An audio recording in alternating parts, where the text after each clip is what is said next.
ഇന്നൊരു special day ആണ്. ഫെബ്രുവരി 3 എൻ്റെ ഹസ്ബൻഡിൻ്റെ കസിൻ്റെ വെഡ്ഡിങ് ആനിവേഴ്സറിയാണ്. അപ്പോൾ അതുകൊണ്ട് തന്നെ ഞങ്ങളെല്ലാവരും കൂടെ ഒരിടം വരെ പോയി. ഒരിടം എന്ന് പറയാൻ പറ്റില്ല, ഒത്തിരി ഇടങ്ങളിൽ പോയി. അതെവിടേക്കാന്നുള്ളത് നമുക്കൊന്ന് കണ്ടുനോക്കാം.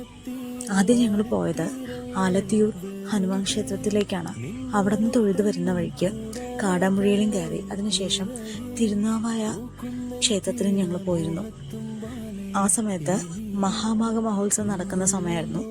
അപ്പോൾ ഈ മഹോത്സവം കാണുന്നതിനായിട്ടൊരു ടെമ്പററി ബ്രിഡ്ജിൽ കൂടെ പോകേണ്ടതായിട്ടുണ്ടായിരുന്നു. പിന്നെ അവിടുന്ന് ക്രാഫ്റ്റിന് പറ്റിയിട്ടുള്ള കുറച്ച് ഷെല്ലുകളൊക്കെ ഞാൻ തപ്പിയെടുത്തു കേട്ടോ. ഒരു പുതിയ എക്സ്പീരിയൻസ് ആയിരുന്നു. 12 വർഷത്തിലൊരിക്കലാണ് ഇങ്ങനൊരു ചടങ്ങ് നടക്കുന്നത്. അപ്പോൾ അത് കാണാൻ സാധിച്ചതിൽ ഒരുപാട് സന്തോഷം തോന്നി. അതൊരു 16 ദിവസത്തെയൊക്കെ കഷ്ടപ്പാടാണ് ആ ഒരു ബ്രിഡ്ജ് എന്നാണ് അവർ പറഞ്ഞിട്ടുണ്ടായിരുന്നത്. ശേഷം തിരിച്ച് വരുമ്പോൾ കുറച്ച് സ്നാക്സൊക്കെ കഴിച്ചു. അതിനുശേഷം ഫ്രഷ് ആയിട്ടുള്ള കുറച്ച് മീൻ കണ്ടപ്പോൾ അതും കൂടെ വാങ്ങിച്ചിട്ടാണ് ഞങ്ങൾ പോയത് കേട്ടോ. കൊഞ്ചും പൂമീനൊക്കെ വാങ്ങിച്ചു. വരുന്ന വഴിക്ക് ഗംഭീരമായിട്ടുള്ളൊരു വേലയും കൂടെ നടക്കുന്നുണ്ടായിരുന്നു. ആ ഡ്രംസൊക്കെ ഇങ്ങനെ കേട്ടുകൊണ്ടാണ് പിന്നെ ഞങ്ങൾ അവിടെ നിന്ന് മൂവ് ചെയ്തത്. അതിനുശേഷം പാലക്കാട് എത്തിയപ്പോൾ തിരുവത്തുപള്ളി നേർച്ചയായിരുന്നു. അതുകൊണ്ട് തിരുവത്തുപള്ളി നേർച്ചൻ്റെ ആഘോഷങ്ങളും കൂടി ഞങ്ങൾ തിരിച്ച് വീടെത്തുമ്പോഴത്തേക്കും 12 മണിയായി.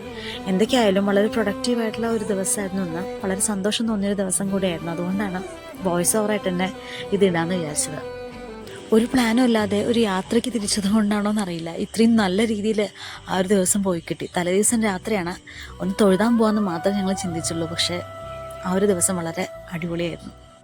പിന്നെ ഈ വെഡ്ഡിങ് ആനിവേഴ്സറി ഒരു പ്രത്യേകതയുണ്ട്. 12 വർഷമായി, അതായത് കഴിഞ്ഞ മാമാങ്കത്തിന് അവർ കല്യാണം കഴിച്ചത്. അപ്പോൾ രണ്ടാൾക്കും ഹാപ്പി വെഡ്ഡിങ് ആനിവേഴ്സറി.